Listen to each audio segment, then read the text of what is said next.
বন্ধুগণ, সবাইকে শুভেচ্ছা জানাই। আজকের যে বিষয়টা নিয়ে আমি আপনাদের সামনে কথা বলছি, জাতীয় পার্টিতে বারবার মুনাফিক এবং বেঈমানরাই প্রবেশ করেছে। আর মুনাফিকরা সবসময় সবসময় মুনাফিকই করে গেছে এরশাদের সাথে। এরশাদ সাহেব এমন এক সহজ সরল মনের মানুষ আছেন, সাদা মনের অধিকারী ছিলেন। তিনি যে একটা বিশাল হৃদয়ের মানুষ, তার প্রমাণটা তিনি বারবার দিয়ে গেছেন। যাদেরকে তিনি প্রধানমন্ত্রী বানালেন, যাদেরকে স্বরাষ্ট্রমন্ত্রী বানালেন, যাদেরকে কৃষিমন্ত্রী বানালেন, যাদেরকে মন্ত্রিসভার বিভিন্ন স্তরে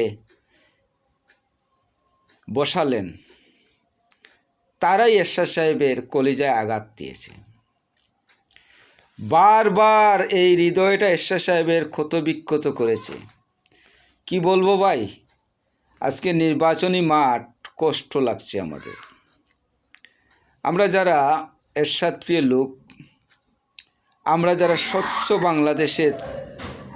বাংলাদেশকে ভালোবাসি, আমরা যারা আধুনিক বাংলাদেশ দেখতে চাই, আমরা যারা জীবন যৌবন উৎসর্গ করেছি, আমরা আজকে অনেকটা বিষয় টের পাই।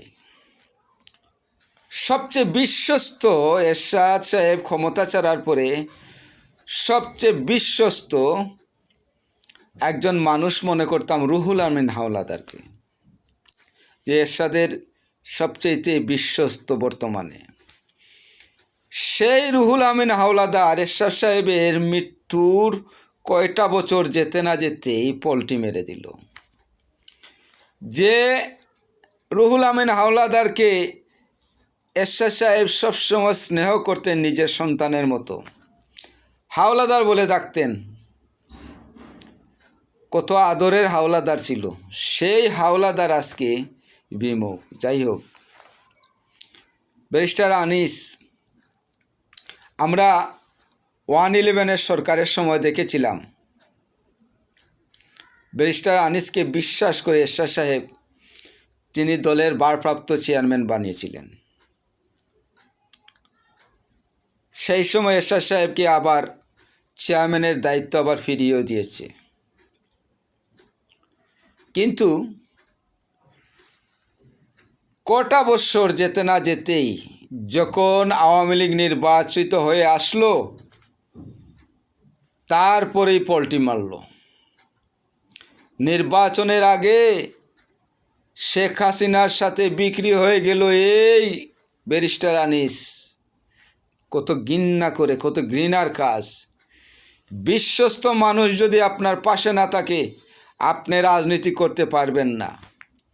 আজকে জিএম কাদের স্যার, যার পাশে এখন ব্যারিস্টার শামীম হায়দার পাটোয়ারি, বিশ্বস্ত লোক থাকার কারণে আজকে এই কঠিন সময় তিনি পার করতে পেরেছেন এবং রাজনীতিতে তিনি সফলতা আনতে পেরেছেন।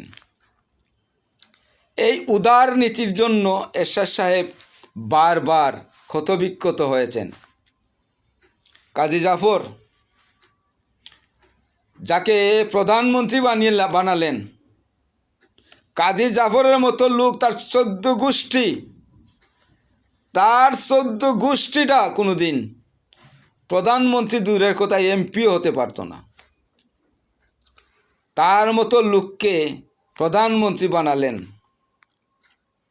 শেষ মুহূর্তে কলিজা কেটে চলে গেল। এই কাজী জাফর যখন অসুস্থ হয়ে হাসপাতালে 15-16 লক্ষ টাকার প্রয়োজন, এই কাজী জাফর হাসপাতালের বিলটা পরিশোধ করতে পারছে না, এরশাদ সাহেব গিয়ে তাকে এই টাকাটা দিলেন। দলের কয়েকজন নেতার কাছ থেকে এরশাদ সাহেব নিলেন যে আমার প্রয়োজন, আমার জাফরকে আনতে হবে। এরশাদ সাহেব টাকা পরিশোধ করে সেই কাজী জাফরকে নিয়ে আসলেন, বললেন আমার আদরের কাজী জাফর। আর সেই কাজী জাফর শেষ মুহূর্তে 4 দলীয় ঐক্য জোটের কথা বলে, বিএনপির সাথে জোটের কথা বলে, নানান ধরনের বিএনপি থেকে ফায়দা নিয়ে আজকে সে কলিজায় আঘাত করে আলাদা দল গঠন করলো 12 জন এমপি নিয়ে। ভাই কি বলবো, এক একটা নেতার যদি ইতিহাস বলি কলিজা চৌচির হয়ে যায়।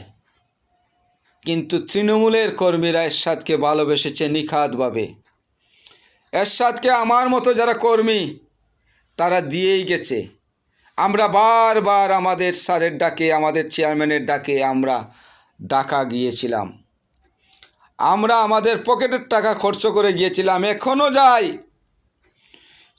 তিনি যখন মৃত্যুর আগে যখন উইল করে যান, যখন বলেছেন তোমাদের কাছে আমি 3টি বিষয় রেখে গেলাম, 1 জিএম কাদের, 2 লাঙ্গল, 3 জাতীয় পার্টি, এই 3টা জিনিস তোমাদের কাছে আমানত রেখে গেলাম, তোমরা দেখে রাখো। তোমরা যদি আমাকে ভালোবাসো তোমরা 3টাকে আদর করে রেখো, যত্ন করে রেখো, তোমরা মেনে নিও। আমি দলের ভালোর জন্য করেছি, এই কথাটা বলেছিলেন। যার জন্য পল্লীবন্ধু এরশাদের আদর্শ বুকে ধারণ করে আমার বর্তমান চেয়ারম্যান জনাব জিএম কাদের স্যারকে, গোলাম মোহাম্মদ কাদের সাহেবকে আমরা চেয়ারম্যান মানি এবং আমানত হিসাবে আমরা মানি। আজকে আমাদের দলের চেয়ারম্যান গোলাম মোহাম্মদ কাদের স্যার, তিনি রাজনীতিতে সফলতা এনেছেন। ওনার পাশে বর্তমানে খুবই বিশ্বস্ত একজন মহাসচিব পেয়েছেন, যার জন্য তিনি রাজনীতিতে সফলতা অর্জন করেছেন। আজকে হাজি মিলন, তিনি প্রেসিডিয়ামের অন্যতম নেতা, তার মতো নেতা পেয়েছেন। তার জন্য জিএম কাদের স্যার রাজনীতিতে এগিয়ে যাচ্ছেন। আজকে আসুদ সাহেবের মতো, যে আসুদ ভাই, আমরা ওনাকে সবসময় ভাই বলেই রাখি। আসুদ ভাই জাতীয় যুব সংগতির যখন এই প্রেসিডেন্ট ছিলেন কেন্দ্রীয় কমিটির, তখন থেকে আমরা ওনাকে ভালোবাসি। তিনি একজন বিশ্বস্ত লোক, আরও বেশ কয়েকজন লোক আছে। এই বিশ্বস্ত লোক থাকার কারণে আজকে গোলাম মোহাম্মদ কাদের সাহেব তিনি রাজনীতিতে এগিয়ে যাচ্ছেন, এটা দেখে ভালো লেগেছে। কিন্তু একটা বিষয় আমি ধন্যবাদ জানাই আমার বর্তমান পার্টির চেয়ারম্যান গোলাম মোহাম্মদ কাদের স্যারকে। তিনি একটা বিষয় ভালো কাজ করেছেন। আমরা রাজনীতি করব, প্রয়োজনে শূন্য হয়ে যাব, কিন্তু রাজনীতি করতে পারবো, দালাল আমাদের মধ্যে নেই। এই দালালগুলাকে বিদায় করে দিয়েছেন। বিদায় করে দেওয়ার জন্য আমার অন্তর্গহীন থেকে আমার পার্টির চেয়ারম্যান জনাব জিএম কাদের স্যারকে ধন্যবাদ, আন্তরিক মুবারকবাদ জানাই। এজন্যই এই জাতীয় পার্টি ধ্বংসের মূল হচ্ছে কাজী ফিরোজ রশিদ। এই ফিরোজ রশিদ 3বার বেঈমানি করেছে এরশাদ সাহেবের সাথে। শেষ মুহূর্তে হাতে পায়ে ধরে মাপ চেয়ে, স্যার আমাকে কি ক্ষমা করা যায় না? আমাকে মন্ত্রী করলেন, আমাকে এমপি বানালেন, আমি হয়তো রাজনীতির সিদ্ধান্ত ভুল করেছি, আমাকে ক্ষমা করুন, হাতে পায়ে ধরে মাপ চেয়েছিল। কিন্তু তাকে মাপ দিয়ে এরশাদ সাহেব এনেছিলেন, আবার বেঈমানি করলো জীবন্ত এরশাদ সাহেবের সাথে। আবার শেখ হাসিনার পাচাটা গোলাম হয়ে গেল। শেখ হাসিনার যখন পাচাটা গোলাম হয়ে গেল, এরশাদ সাহেব ত্যক্ত বিরক্ত হয়ে গেলেন। তাকে কিচ্ছু বললেন না, জীবন্ত এরশাদ সাহেব কিচ্ছু বললেন না। জিএম কাদের স্যার যখন দেখলেন যে পোল্টি মেরেছে, সবটিকে বের করে দিলেন এক প্রেস রিলিজে। সবটিকে যখন বের করে দিলেন দালালগুলাকে, আজকে দালালটা কোথায়? শূন্যর কোটায়। ভাইরা, আরেকটি কথা বলি, হাজী সাইফুদ্দিন মিলন অত্যন্ত দক্ষ একজন প্রেসিডিয়াম। রাজনীতিতে তিনি পুর খাওয়া লোক। তিনি একসময় আওয়ামী লীগের রাজনীতির সাথে যুক্ত ছিলেন।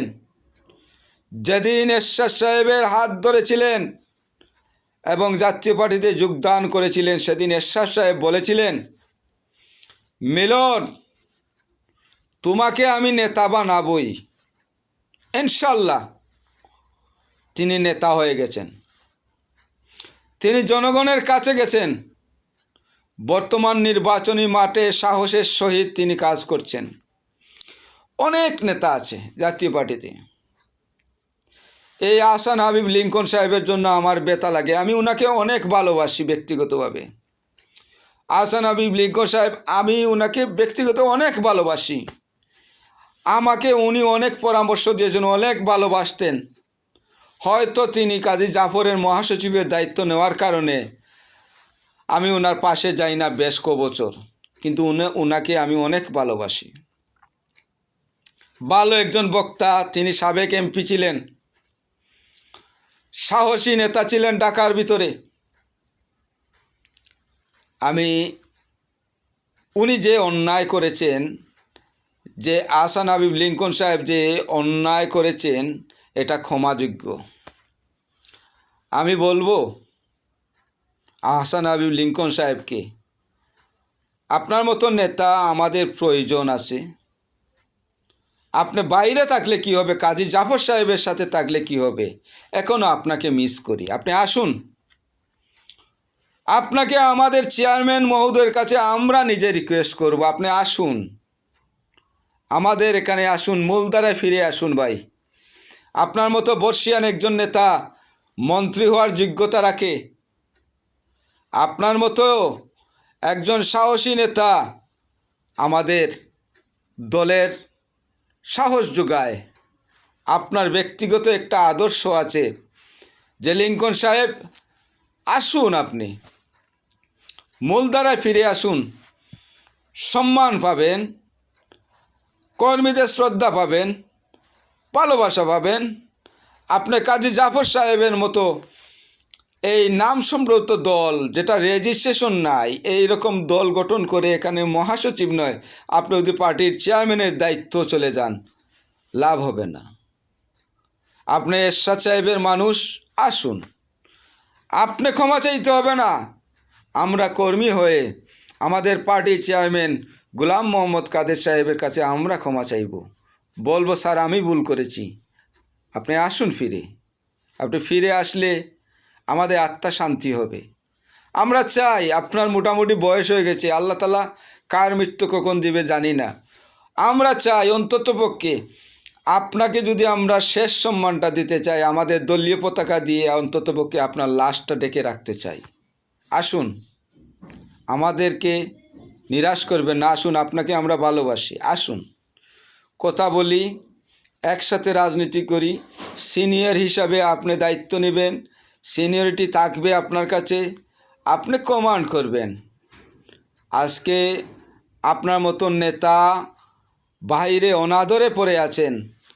যদি আপনি বর্তমান মহাসচিব ব্যারিস্টার শামীম হায়দার পাটোয়ারী সাহেবের সাথে আপনি রাজনীতি করেন, কাঁধ মিলিয়ে করতে পারবেন। তিনি একজন উদার মনের মানুষ। বর্তমান আমাদের মহাসচিব পাটোয়ারী সাহেব, তিনি একজন যোগ্য মানুষ। আপনার যোগ্যতাকে তিনি মূল্যায়ন করবেন। আসুন, ফিরে আসুন, আমাদের মধ্যে ফিরে আসুন। আমরা চাই আপনি আসুন ফিরে। আপনার মতো লোক ফিরে আসলে আমাদের সাহস যোগাবে। ধন্যবাদ সবাইকে।